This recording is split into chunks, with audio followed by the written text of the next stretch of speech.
We took necessary, appropriate, deliberate action that is designed to limit the risk of escalation, but also to send a clear and unambiguous deterrent message. And that is the Secretary of State, Anthony Blinken, regarding the airstrikes in response to militia attacks on U.S. troops in the Middle East. 1-866-50-JIMBO, 1-866-505-4626 says we have now another retired lieutenant colonel with us, Daniel Davis, retired from the Army, a senior fellow and military expert for DefensePriorities.org. And Colonel, good evening. Hey, thanks for having me on. I appreciate it. Yes, sir. Your take on the actions taken by the Biden administration, the limited airstrikes. You know, I think that people are asking the wrong questions here. The focus up to this point has been on, was Biden's actions appropriate based on what had been happening to the United States? And just looking at it on that narrow term, I mean, who would argue that you want to defend our troops that are deployed in the area? You know, somebody's going to be shooting missiles or rockets or armed drones at them. Well, of course, you're not just going to sit passively by and let that happen. But that's not the real question. The real question that we should be asking is, why are our troops there at all? And why are they being subjected to all of these rocket attacks? And in John Kirby's official statement on Sunday after this strike was known, I mean, he laid it out very specifically. He said the sole reason for our troops being there is to aid the Iraqi government in their fight against ISIS. And look, the United States military should not be used for the purpose of another country, of their internal security issues right there. And that's the case with ISIS. ISIS, especially the remnants, now that we've, you know, the Trump administration was led the fight to take all of their territory away from them. And they succeeded in doing that long time ago, almost 2 years ago now. But we never left the troops. They're still there. But now that they have no mission that's even related to American national security, it's actually related to Iraqi security and helping their troops, not helping us.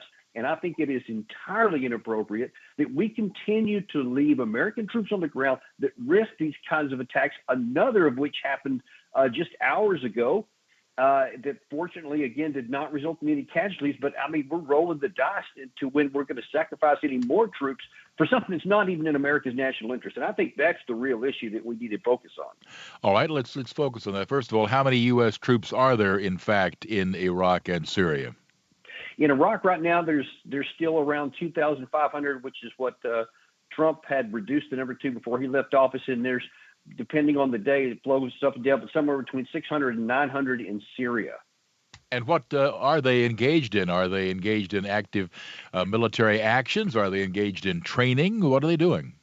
Well, what the official line is that they are training the SDF and advising the SDF, the Syrian Democratic Forces in Syria, the Kurds, and then in Iraq that they're training the Iraqi security forces. But they're not, conducting direct combat operations, i.e. the only thing they're doing there is for the use and the benefit of those people on the ground, in addition to providing some intelligence. But they're not doing anything for America. And I'm just, as someone who's been deployed twice into Iraq, twice into Afghanistan, spent my whole career serving the United States, they should not be risking American lives for the benefit of another government. I just don't think they should be doing that when there's no even collateral benefit to the United States. But the better question to ask is, what do we get from that? Because, look, we're not just some charity organization that's going to dole out our military to the benefit of other people. Sure, they're benefiting from it. But if the United States doesn't mutually benefit, then we should not be doing this. And that is way beyond the case in both Iraq and Syria. And look, we're not going to be there forever, no matter what. They've got to, the Syrian Kurds, they've got to figure out how they're going to live long-term in Syria in the midst of this still civil war going on. And Iraq has got to take care of its own house. We've sacrificed enough. We sacrificed enough troops, billions and billions of dollars. It's time for them to take care of their own house and either stand or fall based on their own capabilities. We can't be there forever.